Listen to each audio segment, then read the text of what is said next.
बाढ़ ही आ जाती थी तो हम सब बच्चों को स्कूल लंबे रास्ते से जाना पड़ता था। इसलिए हम दोस्तों ने सोचा कि हम लोग समाज सेवा करेंगे और यहाँ पे एक पुल बनाएंगे ईंटों से।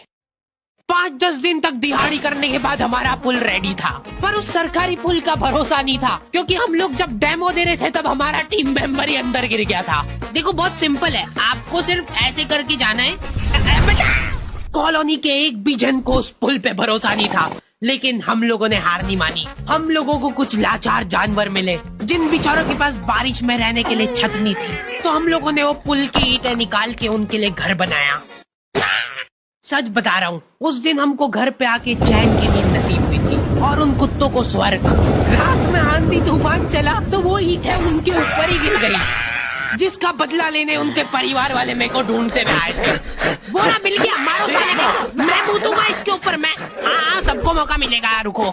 हमारे एरिया में बाढ़ ही आ जाती थी तो हम सब बच्चों को स्कूल लंबे रास्ते से जाना पड़ता था। इसलिए हम दोस्तों ने सोचा कि हम लोग समाज सेवा करेंगे और यहाँ पे एक पुल बनाएंगे ईंटों से।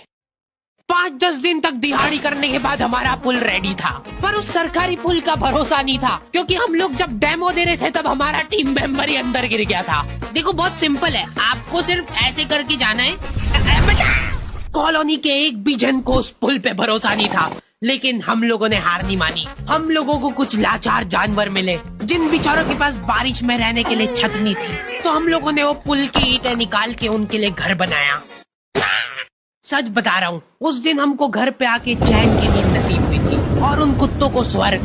रात में आंधी तूफान चला तो वो ईंटें उनके ऊपर ही गिर गई, जिसका बदला लेने उनके परिवार वाले मेरे को ढूंढते हुए आए थे। वो ना मिल गया, मारो साले को, मैं कूदूंगा इसके ऊपर मैं। हाँ सबको मौका मिलेगा, रुको। हमारे एरिया में बाढ़ ही आ जाती थी तो हम सब बच्चों को स्कूल लंबे रास्ते से जाना पड़ता था। इसलिए हम दोस्तों ने सोचा कि हम लोग समाज सेवा करेंगे और यहाँ पे एक पुल बनाएंगे ईंटों से। 5-10 दिन तक दिहाड़ी करने के बाद हमारा पुल रेडी था, पर उस सरकारी पुल का भरोसा नहीं था, क्योंकि हम लोग जब डेमो दे रहे थे तब हमारा टीम मेंबर ही अंदर गिर गया था। देखो बहुत सिंपल है, आपको सिर्फ ऐसे करके जाना है। कॉलोनी के एक भी जन को उस पुल पे भरोसा नहीं था, लेकिन हम लोगों ने हार नहीं मानी। हम लोगों को कुछ लाचार जानवर मिले जिन बेचारों के पास बारिश में रहने के लिए छत नहीं थी, तो हम लोगों ने वो पुल की ईंटें निकाल के उनके लिए घर बनाया। सच बता रहा हूँ, उस दिन हमको घर पे आके चैन की नींद नसीब हुई थी और उन कुत्तों को स्वर्ग।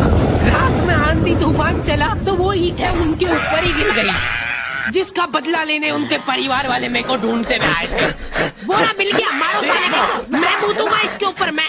हाँ सबको मौका मिलेगा, रुको। हमारे एरिया में बाढ़। हमारा मैथ्स एग्जाम था भाई, हमारी हालत ना उन सिपाहियों जैसी हो गई थी जो एग्जाम की जंग लड़ने से पहले ही हार चुके थे। अब हम लोग सीधा भागते हैं सोने के लिए। बंटी साला हमारे से पहले ही सो चुका था, जिंदा लाश की तरह पड़ा हुआ था साला जमीन पे। अब हम डर के मारे सो तो जाते हैं, लेकिन अलार्म लगाना भूल जाते हैं।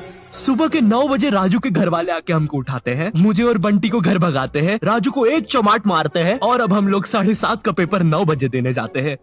बस फिर क्या, मेरे और बंटी के 100 में से 7 और 16 आते हैं, राजू के 32 आते हैं और फिर उसके बाद से राजू हमारे साथ कभी ग्रुप स्टडीज नहीं किया।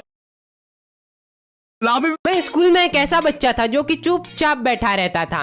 तुम उसको मारो, कूटो, कुछ तो बोल, तो के नाली में फेंक दो, या फिर तुम उसके मुंह को कचरा गाड़ी बना दो। गीला कचरा जैसे किचन से बची हुई खाद्य सामग्री, फल सब्जी के छिलके, घास व पेड़ की पत्तियां, मीट।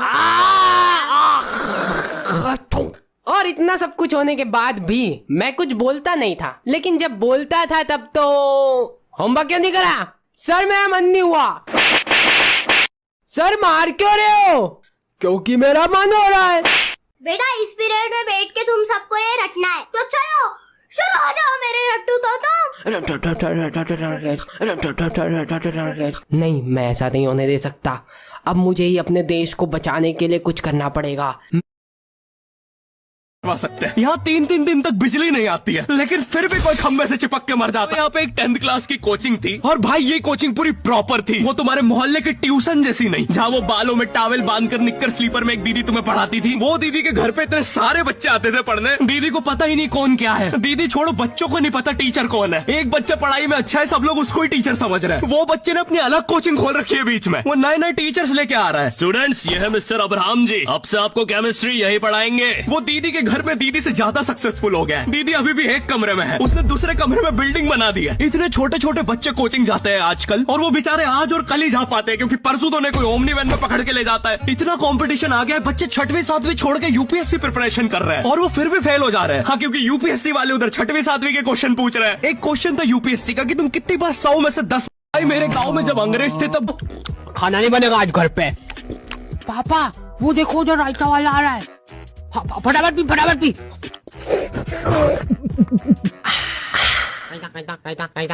हाँ रख रख रख